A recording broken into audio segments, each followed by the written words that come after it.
They called him a fake veteran at the bank. Then a furious general walked in. The bell above the glass doors jingled softly as an elderly man stepped into the local bank. His back was slightly hunched. His steps careful, measured, not from weakness, but from the weight of years that had never truly left him. His jacket was clean, though worn thin at the elbows, and on the lapel gleamed a small pin, polished just enough to suggest it still meant something to him. He paused at the doorway, as if gathering courage, before slowly walking toward the front desk. The bank was bright, modern, and bustling with the sounds of keyboards clicking and voices exchanging pleasantries about mortgage rates and transfers. But when the old veteran approached the counter, it seemed as though all of that faded into the background. He cleared his throat softly. "Excuse me, I'd like to access my account." "It's been some time." The young manager behind the desk, barely in his 30s, looked up from his computer. He wore a sharp suit, hair slicked back, a gleaming watch peeking from his cuff. His expression, however, wasn't one of welcome. Instead, he gave the veteran a quick glance, eyes flicking over the jacket, the creased trousers, and finally the small pin. "Do you have identification, sir?" the manager asked, his tone flat, clipped. The veteran nodded. From his pocket, he carefully unfolded papers. Documents aged yellow with time, signatures fading but still intact. Alongside them, he laid something else on the counter. A coin, not just any coin. Its edges were worn smooth from decades of being carried, yet the emblem stamped into its surface still caught the light. The man placed it there gently, almost reverently, as though it represented far more than money ever could. The manager picked it up between two fingers and turned it over carelessly. His lip curled into a smirk. "What's this supposed to be? Some kind of toy?" The veteran's voice was quiet but steady. "That's a challenge coin. It was given to me after an operation overseas. It proves my service." The manager chuckled, loud enough for nearby customers to glance over. "A challenge coin? Sir, you can buy these online for $20. Don't waste my time with souvenirs." A ripple of laughter stirred from a pair of young tellers at the far desk. The old man heard it, though he didn't lift his eyes. Instead, he placed a trembling hand on the counter, trying to steady himself. "I served this country," he whispered. "I kept this coin for over 50 years. It's not a souvenir." But the manager leaned back in his chair, crossing his arms with exaggerated confidence. "Look, I don't know what game you're playing, but these documents look ancient. And this coin, please, if you really were a veteran, you'd have something more official. Until then, I can't help you." His words cut sharper than he knew. The veteran lowered his gaze, staring at the coin as though it was the last piece of proof he had left of who he once was. Around him, the whispers grew louder. A woman in line murmured that it was probably a scam. A man shook his head, muttering about imposters. The veteran swallowed hard, his throat dry. In that moment, the noise of the bank seemed deafening, every snicker and dismissive glance pressing down on him like a weight. For a lifetime, he had carried silence, never boasting about his service, never seeking applause. And yet, here, when he finally dared to present the one symbol of his past, it was being laughed at. He closed his fist around the coin and stood frozen, humiliation creeping across his weathered face. And just then, before the scene could spiral further, the sound of heavy footsteps echoed through the bank's tiled floor. The doors opened once more, and with them came a presence that shifted the entire room. The tension in the bank hung heavy like a storm cloud refusing to break. The old veteran stood in silence, his fingers wrapped tightly around the coin, his dignity slowly being stripped away by smirks and whispers. And then, the doors opened. The sound of polished boots striking the marble floor echoed through the lobby. Every head instinctively turned. A man stepped inside, tall, broad-shouldered, his uniform immaculate, adorned with ribbons and medals that glinted beneath the fluorescent lights. He carried himself with the unshakable posture of command, the kind of presence that demanded respect the moment he entered a room. It was a general. The young manager, startled, straightened in his chair, clearly unsure how to react.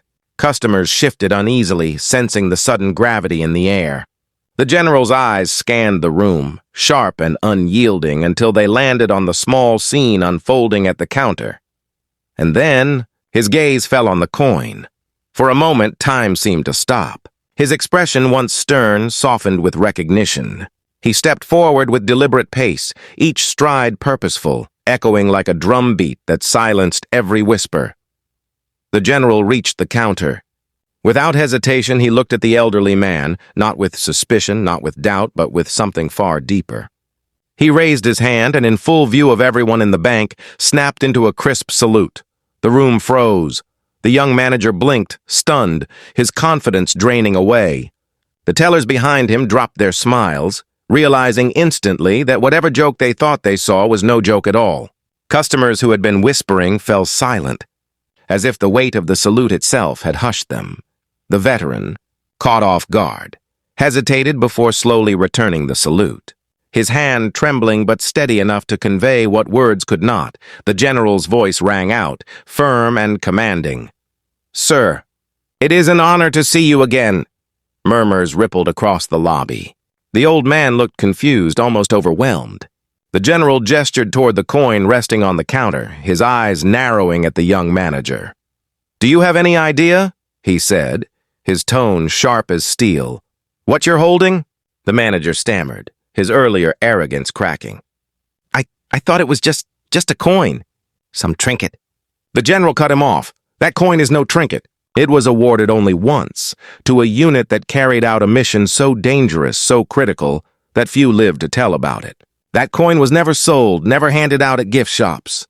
It was earned, in blood, in silence, in sacrifice." The general turned back to the veteran, his expression softening. "Men like him," he said, pointing firmly, "are the reason men like me stand here today.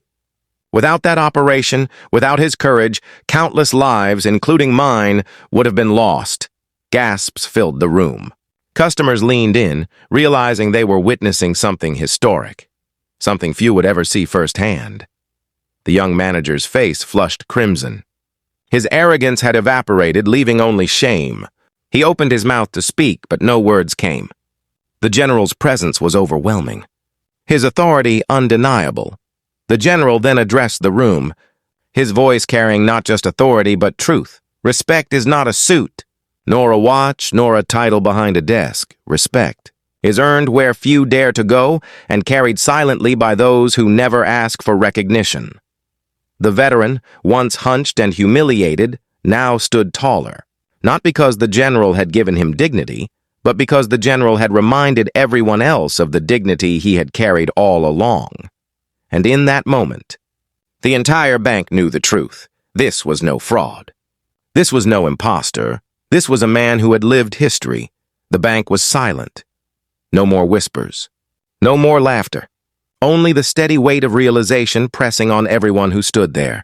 The general's words hung in the air like an oath no one dared break. The young manager, who only moments ago mocked an old man, now looked pale, his arrogance stripped bare. He shifted uneasily, tugging at his tie, his eyes darting from the coin to the veteran to the general, searching for an escape that simply wasn't there. The old veteran stood quietly, still clutching the coin in his palm. His hands trembled, but it wasn't from weakness. It was from something deeper, relief, disbelief, and the sudden, almost overwhelming return of dignity that had been denied him just minutes before. For years, he had carried that coin, never speaking of it, never asking for recognition. And now, in the middle of a bank lobby filled with strangers, the meaning of it had been laid bare by someone who knew, someone who had lived its history too. The general took a step closer and lowered his voice, though the entire bank could still hear. "You carried that burden quietly for decades, didn't you? Never boasting, never asking for honor. That's what makes you a true soldier." The veteran's eyes glistened.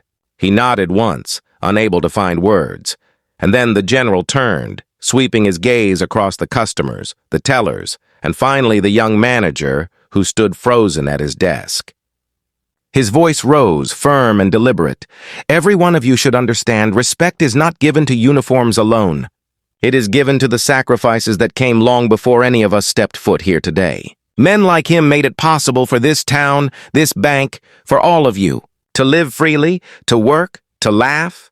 A hush swept over the room. Slowly, one by one, customers began to react. A man removed his cap and placed it over his heart. A woman stepped forward, whispering a quiet, "Thank you." Even the tellers, who had giggled just minutes ago, lowered their heads in shame, realizing the depth of their mistake. The young manager swallowed hard, his voice finally cracking through the silence. I didn't know. Sir, But the general raised a hand, cutting him off with a look that silenced the entire building. You didn't need to know. You only needed to respect. That's where you failed. The manager dropped his gaze to the floor, unable to meet the veteran's eyes. The veteran, however, did not linger on his humiliation.